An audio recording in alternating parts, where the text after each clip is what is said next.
রাত প্রায় 10টা। বাড়ির ভিতর অদ্ভুত নীরবতা। কেউ ঠিকভাবে কথা বলছে না। হঠাৎ শ্বশুর সবাইকে ডাকলেন।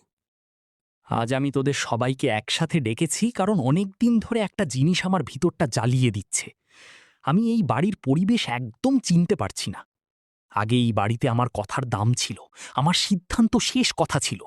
কিন্তু এখন দেখি আমার নিজের ছেলেরাই আমার সামনে দাঁড়িয়ে প্রশ্ন করে, আর তোদের দুই বউ এমনভাবে কথা বলে যেন এই বাড়ির আসল মালিক ওরা। আমি এত কষ্ট করে সংসারটা গড়লাম, আর আজ মনে হচ্ছে আমার হাতের সামনে থেকেই সবকিছু ধীরে ধীরে ভেঙে যাচ্ছে। বাবা, আপনি যেভাবে প্রতিটা কথায় আমাদের দোষ দেন সেটা সত্যিই খুব কষ্ট দেয়। আমরা কেউ কোনোদিন আপনার অসম্মান করতে চাইনি, কিন্তু আপনি সবসময় এমনভাবে কথা বলেন যেন আমরা সবাই আপনার শত্রু। আপনি কি একবারও ভেবে দেখেছেন প্রতিদিন এই সন্দেহ আর অপমানের মধ্যে বাঁচতে আমাদের কেমন লাগে? একটা পরিবার তখনই শান্তিতে থাকে যখন সেখানে বিশ্বাস থাকে, কিন্তু আপনি তো শুরু থেকেই আমাদের বিশ্বাস করতে চাননি। বিশ্বাস? আমি জীবনে বিশ্বাস করে কি পেয়েছি জানিস? যাদের নিজের মানুষ ভেবেছিলাম তারাই একদিন আমার পিঠে ছুরি মেরেছে। আমি নিজের ভাইদের ওপর বিশ্বাস করেছিলাম, তারা আমাকে ঠকিয়েছে। আত্মীয়দের বিশ্বাস করেছিলাম, তারা আমার দুর্দিনে মুখ ফিরিয়ে নিয়েছে। তাই এখন আমি কাউকে সহজে বিশ্বাস করি না। আর তোদের দুই বউ এই বাড়িতে আসার পর থেকে আমার মনে হচ্ছে আমার নিজের ছেলেরাও আমার হাতের বাইরে চলে যাচ্ছে। বাবা, আপনি আমাদের যেভাবে দেখেন সেটা শুনলে সত্যিই খুব কষ্ট হয়। আমি এই বাড়িতে এসেছিলাম একটা পরিবার পাব বলে। ভেবেছিলাম বিয়ের পর হয়তো একটা নতুন বাবা পাব, যে আমাকে নিজের মেয়ের মতো ভালোবাসবে। কিন্তু আপনি প্রথম দিন থেকেই আমাকে এমনভাবে দূরে সরিয়ে রেখেছেন যেন আমি এই বাড়ির জন্য একটা বোঝা। আমি প্রতিদিন চেষ্টা করেছি আপনাকে খুশি করতে, কিন্তু আপনার চোখে আমি কোনোদিন ভালো হতে পারিনি। বাবা, আপনি হয়তো বুঝতে পারছেন না, কিন্তু আপনার এই রাগ আর সন্দেহ আমাদের সবাইকে ভিতর থেকে ভেঙে দিচ্ছে। আমরা দুই ভাই আগে সব কথা একে অপরের সাথে শেয়ার করতাম, হাসতাম, একসাথে সময় কাটাতাম। কিন্তু এখন সবসময় একটা ভয় কাজ করে। কখন আপনি আবার রেগে যাবেন, কখন একটা ছোট বিষয় নিয়ে পুরো বাড়িতে ঝড় উঠবে। একটা পরিবারে যদি সবসময় ভয় থাকে, তাহলে সেখানে শান্তি কখনো থাকে না। তোরা সবাই এখন খুব বড় বড় কথা বলতে শিখেছিস, কিন্তু তোরা জানিস না সংসার চালানো কত কঠিন। আমি যদি সারা জীবন কঠোর না হতাম, তাহলে এই সংসার অনেক আগেই রাস্তায় চলে যেত। তোরা আজ যে ঘরে বসে আমাকে জ্ঞান দিচ্ছিস, সেই ঘরটা তৈরি করতে আমার জীবনের সব সুখ শেষ হয়ে গেছে। আর আজ যখন বয়স হয়েছে, তখন আমার নিজের ছেলেরাই আমাকে ভুল প্রমাণ করতে চাইছে। বাবা, আমরা আপনাকে ভুল প্রমাণ করতে চাই না। আমরা শুধু চাই আপনি আমাদের একটু বুঝুন। আপনি সবসময় ভাবেন সবাই আপনাকে ছেড়ে চলে যাবে, সবাই আপনাকে ঠকাবে। কিন্তু কখনো কি ভেবেছেন আপনার এই ভয়টাই সবাইকে আপনার থেকে দূরে সরিয়ে দিচ্ছে? আপনি যদি একবার শুধু রাগ ছাড়া আমাদের সাথে কথা বলতেন, তাহলে হয়তো বুঝতেন আমরা সত্যিই এই পরিবারটাকে ভালোবাসি। আমি তোদের ভালোবাসার কথা শুনে আর বিশ্বাস করতে পারি না। আজকাল মানুষ ভালোবাসার কথা বলে শুধু নিজের স্বার্থের জন্য। যখন স্বার্থ শেষ হয়ে যায়, তখন সম্পর্কও শেষ হয়ে যায়। আমি এসব অনেক দেখেছি, তাই এখন আমি আগে থেকেই নিজেকে শক্ত করে রাখি, যাতে পরে আর কষ্ট না পাই। কিন্তু বাবা, আপনি নিজেকে বাঁচাতে গিয়ে আমাদের সবাইকে কষ্ট দিচ্ছেন। আপনি হয়তো বুঝতে পারেন না, কিন্তু আপনার একটা কঠিন কথা অনেক সময় সারা রাত আমাদের ঘুমাতে দেয় না। মিতা চুপচাপ কাঁদে, তৃষা নিজের কষ্ট লুকিয়ে রাখে, আর আমি আর সুমন শুধু ভাবি কিভাবে এই সংসারটাকে আবার আগের মতো করা যায়। আমরা তো কোনোদিন আপনার বিরুদ্ধে ছিলাম না। তাহলে কেন আজ আমার নিজের ঘরেই আমি একা বোধ করি? কেন মনে হয় আমার কথার আর কোনো দাম নেই? আগে তোরা আমার সামনে মাথা নিচু করে কথা বলতিস, আর এখন আমার প্রতিটা সিদ্ধান্ত নিয়ে প্রশ্ন তুলিস। এটা কি পরিবর্তন না? না বাবা, এটা পরিবর্তন না। এটা জমে থাকা কষ্টের কথা বলা। আমরা এতদিন চুপ ছিলাম শুধু আপনাকে সম্মান করি বলে। কিন্তু মানুষ যখন প্রতিদিন অপমান সহ্য করে, তখন একসময় তার ভিতরের কথাগুলো বেরিয়ে আসেই। আপনি যদি আজও আমাদের নিজের মানুষ ভাবতেন, তাহলে আমাদের কথা শুনে রাগ না করে বুঝতে চেষ্টা করতেন। বাবা, আপনি সবসময় বলেন আপনি একা হয়ে যাওয়ার ভয় পান, কিন্তু সত্যিটা হলো আমরাও ভয় পাই। আমরা ভয় পাই একদিন এই ভুল বোঝাবুঝিগুলো এত বড় হয়ে যাবে যে এই পরিবারটাই ভেঙে যাবে। আর সেই কারণেই আজ আমরা সবাই এত কথা বলছি, কারণ আমরা এখনও এই সম্পর্কগুলো বাঁচাতে চাই। জানিস, অনেক বছর পর আজ প্রথমবার মনে হচ্ছে তোরা শুধু আমার সাথে তর্ক করছিস না, সত্যিই আমার মনের দরজায় ধাক্কা দিচ্ছিস। কিন্তু আমি জানি না আমি বদলাতে পারবো কিনা। এত বছর ধরে নিজের ভিতরে শুধু রাগ জমিয়েছি যে এখন ভালোভাবে কথা বলাটাই আমার কাছে অচেনা লাগে। বদল একদিনে হয় না বাবা, কিন্তু শুরুটা একদিন করতেই হয়। আপনি যদি আজ শুধু এইটুকু মানেন যে আমরা আপনার শত্রু না, তাহলেই অনেক কিছু বদলে যাবে।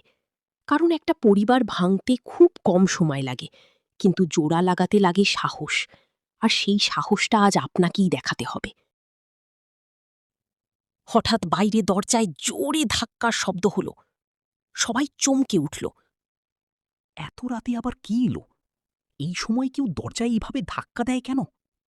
আমার মনে হচ্ছে কোনো ভালো খবর না। আজকাল চারপাশের মানুষগুলোকেও বিশ্বাস করতে ভয় লাগে। কখন কি কোন সমস্যার খবর নিয়ে আসে সেটা বোঝাই যায় না। রাহুল, তুই গিয়ে দরজাটা খুলে দেখ তো বাইরে কে দাঁড়িয়ে আছে। ঠিক আছে বাবা, আমি দেখছি, কিন্তু আপনারাও এত ভয় পাবেন না। হয়তো গ্রামের কেউ কোনো দরকারে এসেছে। তবে সত্যি বলতে কি, আজকের এই কথাগুলোর পর আমারও ভিতরটা অদ্ভুত লাগছে। মনে হচ্ছে এই রাতটা যেন কোনো বড় ঝড় নিয়ে এসেছে। জানি না কেন, কিন্তু আমার মন বারবার খারাপ কিছুর ইঙ্গিত দিচ্ছে। রাহুল দরজা খুলতেই গ্রামের মহাদেব ভেতরে ঢুকল। হরিপদদা, বড় সর্বনাশ হয়ে গেছে। আমি খবরটা না দিয়ে থাকতে পারলাম না।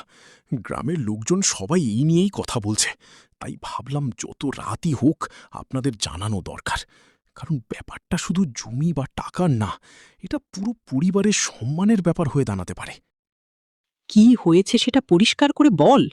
তুই এমনভাবে কথা বলছিস যে আমার বুক কেঁপে উঠছে। এত বছর ধরে আমি কষ্ট করে যা বানিয়েছি সেটার উপর আবার কি নজর দিল? আমার মনে হচ্ছে নতুন কোনো বিপদ আমাদের দরজায় এসে দাঁড়িয়েছে। আজ বিকেলে আমি বাজারে ছিলাম, তখন কয়েকজন লোককে আপনার জমির কাগজ নিয়ে কথা বলতে শুনি। তারা বলছিল আপনার বাড়ির জমি নাকি খুব তাড়াতাড়ি অন্য কারো নামে হয়ে যাবে। প্রথমে আমি বিশ্বাস করিনি, কিন্তু পরে শুনলাম নাকি বাড়ির ভিতর থেকেই কেউ গোপনে কাগজ বের করেছে। তখনই আমি আর দেরি না করে এখানে চলে এলাম। ঘরের ভিতর একদম নীরবতা নেমে এলো। এইসব কি বলছেন কাকা? আমাদের বাড়ির কাগজ বাইরে যাবে কিভাবে? আর বাড়ির মানুষই বা কেন এমন কাজ করবে? আমরা তো কেউ এইসবের কিছুই জানি না। আমার তো এখন মনে হচ্ছে কেউ ইচ্ছে করে আমাদের পরিবারের মধ্যে ঝামেলা লাগাতে চাইছে। না সুমন, পৃথিবীতে কাউকে সহজে বিশ্বাস করতে নেই। সবচেয়ে বড় আঘাত অনেক সময় নিজের মানুষই দেয়। আমি অনেকবার বলেছি আমার মন ভালো কিছু অনুভব করছে না। এই বাড়ির ভিতরে কিছু একটা বদলে গেছে, আর আজ সেই ভয়টাই সত্যি হতে শুরু করেছে। বাবা, আপনি কি সত্যি আমাদের সন্দেহ করছেন? এত দিন ধরে আপনার সব অপমান সহ্য করার পরও আজ আপনি ভাবছেন আমরা এই বাড়ির ক্ষতি করতে পারি? আপনি কি একবারও ভেবে দেখলেন না আমরা কেন এমন কাজ করব? এই সংসারটাই তো আমাদের সবকিছু।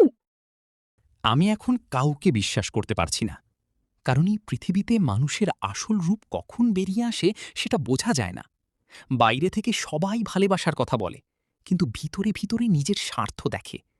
আমি এখন শুধু সত্যিটা জানতে চাই, সেটা যত কষ্টেরই হোক না কেন। বাবা, আপনার একটা কথাই আমাদের ভিতরটা ভেঙে দেওয়ার জন্য যথেষ্ট।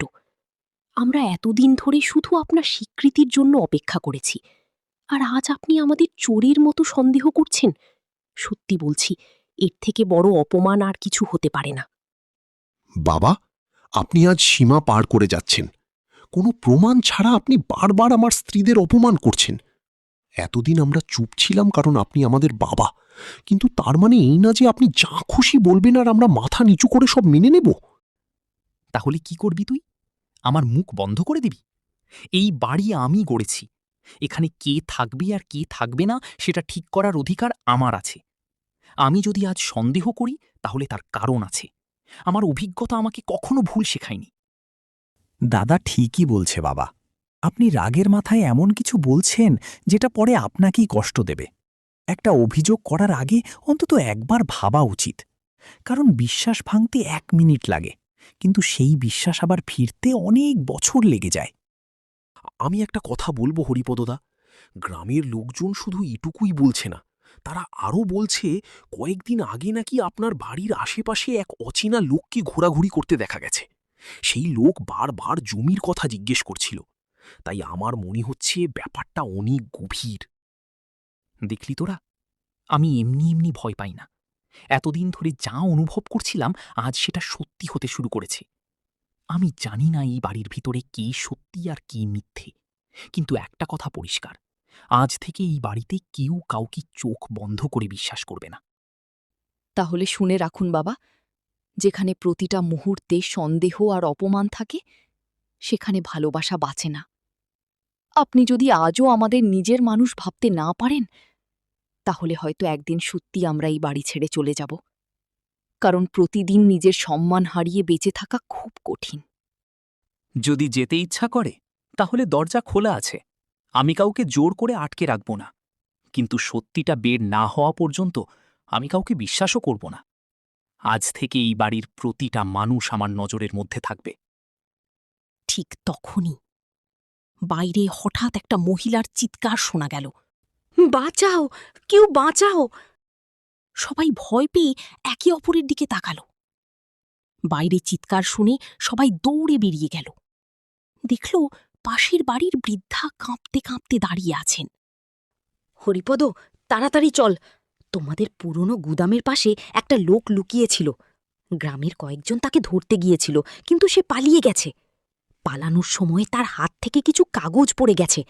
আমি দূর থেকে দেখেই বুঝলাম কাগজগুলো খুব গুরুত্বপূর্ণ। কাগজ? কই সেই কাগজগুলো? আমার বুকটা কেমন ধড়ফড় করছে। এতক্ষণ ধরে যেটার ভয় পাচ্ছিলাম মনে হচ্ছে সেটাই সত্যি হতে চলেছে। যদি সত্যি জমির কাগজ বাইরে চলে যায় তাহলে শুধু সম্পত্তি না, আমাদের পুরো পরিবারের সম্মান শেষ হয়ে যাবে। বৃদ্ধা কাগজগুলো রাহুলের হাতে দিলেন। রাহুল খুলে দেখতেই অবাক হয়ে গেল। বাবা, এটা তো সত্যিই আমাদের জমির কাগজ, কিন্তু এখানে একটা সই করা আছে, আর সেই সইটা নকল করার চেষ্টা করা হয়েছে। কেউ ইচ্ছে করে আপনার নাম জাল করে জমিটা নিজের নামে নিতে চেয়েছিল। কিন্তু কে করবে এমন কাজ? আমাদের তো কারো সাথে এমন শত্রুতা নেই। আমার এখন মনে হচ্ছে কেউ অনেক দিন ধরেই সুযোগ খুঁজছিল, আর আমরা নিজেদের মধ্যেই ঝগড়া করতে ব্যস্ত ছিলাম বলে সেই সুযোগটা পেয়ে গেছে। না, এটা কোনো বাইরের লোক একা করতে পারে না। বাড়ির ভিতরের খবর না জানলে কেউ কাগজের জায়গা পর্যন্ত জানতে পারত না। আমি শুরু থেকেই বলছিলাম এই বাড়ির ভিতরে কিছু একটা বদলে গেছে। আজ আমার সন্দেহ আরও বাড়ছে। বাবা, আপনি আবার আমাদের দিকেই ইঙ্গিত করছেন। একটা ভুল বোঝাবুঝি কতটা ভয়ঙ্কর হতে পারে আপনি বুঝতেই চাইছেন না। আমরা এতক্ষণ ধরে শুধু নিজের সম্মান বাঁচানোর চেষ্টা করছি, কিন্তু বারবার একই অপমান শুনতে শুনতে সত্যি দম বন্ধ হয়ে আসছে। আপনি যদি আজও আমাদের বিশ্বাস না করেন তাহলে আর কি বলবো? আমরা তো এই বাড়ির জন্য নিজের সবকিছু ছেড়ে এসেছি, অথচ আজ মনে হচ্ছে আমরা এই বাড়িতে মানুষ না, শুধু সন্দেহের পাত্র। ঠিক তখনই মহাদেব ধীরে ধীরে বলল, একটা কথা আমি এতক্ষণ বলিনি, কারণ আমি নিশ্চিত না হয়ে কাউকে দোষ দিতে চাইনি, কিন্তু এখন মনে হচ্ছে সত্যিটা বলা দরকার। আজ বিকেলে যে লোকটাকে পালাতে দেখেছি সে গ্রামের বাইরের কেউ না, তাকে আমি আগে দেখেছি। সে নরেনের সাথে ঘুরত। নরেন? আমার ছোট ভাই নরেন? না, এটা হতে পারে না। সে যতই লোভী হোক নিজের ভাইয়ের সাথে এমন বিশ্বাসঘাতকতা করবে না। আমি বিশ্বাস করি না। বিশ্বাস করা কঠিন, কিন্তু গ্রামের অনেকেই বলছে নরেন কয়েকদিন ধরে আপনার জমির কথা জিজ্ঞেস করছিল, আর আজ যে লোক পালিয়েছে সে আগেও নরেনের সাথে বাজারে দেখা গেছে। শ্বশুর কিছুক্ষণ একদম চুপ হয়ে গেলেন। তার চোখ ধীরে ধীরে নিচের দিকে নেমে গেল। তাহলে এতক্ষণ আমি ভুল মানুষদের সন্দেহ করেছি। নিজের রক্তের ভাই আমাকে ঠকাতে চাইছে, আর আমি নিজের ঘরের মানুষদের অপমান করে যাচ্ছিলাম। আজ মনে হচ্ছে আমি শুধু অন্যদের না, নিজেকেও হারিয়ে ফেলেছিলাম। বাবা, আমরা বুঝি আপনি ভয় পেয়েছিলেন, কিন্তু ভয় যখন বিশ্বাসকে মেরে ফেলে তখন সম্পর্কগুলো ভেঙে যেতে শুরু করে। আজ যদি সত্যিটা বের না হতো তাহলে হয়তো আমরা সবাই একে অপরের থেকে অনেক দূরে চলে যেতাম। একটা পরিবার বাইরে থেকে ভাঙে না বাবা, ভিতরের সন্দেহই পরিবারকে শেষ করে দেয়। আর সেই সন্দেহটাই আজ আমাদের প্রায় আলাদা করে দিয়েছিল। আমরা শুধু চেয়েছিলাম আপনি একবার আমাদের বিশ্বাস করুন, কারণ মানুষ অপমান সহ্য করতে পারে, কিন্তু নিজের মানুষদের সন্দেহ খুব কঠিনভাবে ভেঙে দেয়। আজ যদি সত্যিটা না বের হতো তাহলে হয়তো সারা জীবন আমাদের দিকে সেই একই চোখে তাকাতেন। সেই ভাবনাটাই সবচেয়ে বেশি কষ্ট দিচ্ছিল। আমি সত্যিই অনেক বড় ভুল করেছি। নিজের ভয় আর রাগের কারণে আমি তোদের ভালোবাসা দেখতে পাইনি। তোরা এতদিন শুধু আমাকে আপন মানুষ ভাবতে চেয়েছিস, আর আমি তোদের দূরে সরিয়ে দিয়েছি। জানি না আমি ক্ষমা পাওয়ার যোগ্য কিনা।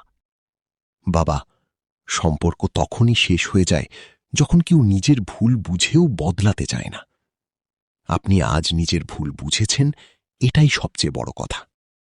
আমরা কোনোদিন আপনাকে ছেড়ে যেতে চাইনি, শুধু চাইছিলাম আপনি আমাদের পরিবারটাকে ভয় দিয়ে না, বিশ্বাস দিয়ে আগলে রাখুন। আজ প্রথমবার মনে হচ্ছে এই বাড়িটা সত্যি আমাদেরও ঘর। কারণ আজ প্রথমবার আমরা অপমান না, নিজের মানুষের কষ্ট দেখতে পেলাম। শ্বশুর ধীরে ধীরে চারজনের দিকে তাকালেন। তার চোখ ভিজে উঠল। আজ থেকে এই বাড়িতে আর সন্দেহ না, শুধু বিশ্বাস থাকবে। আমি আর রাগ দিয়ে তোদের দূরে সরাব না, কারণ আজ বুঝেছি শেষ পর্যন্ত মানুষের পাশে থাকে শুধু পরিবার। আর সেই পরিবারকে হারানোর ভয়েই আমি এতদিন সবচেয়ে বড় ভুলগুলো করে গেছি। সবাই চুপচাপ দাঁড়িয়ে রইল। অনেক দিন পর সেই বাড়ির ভিতর প্রথমবার শান্তি নেমে এল।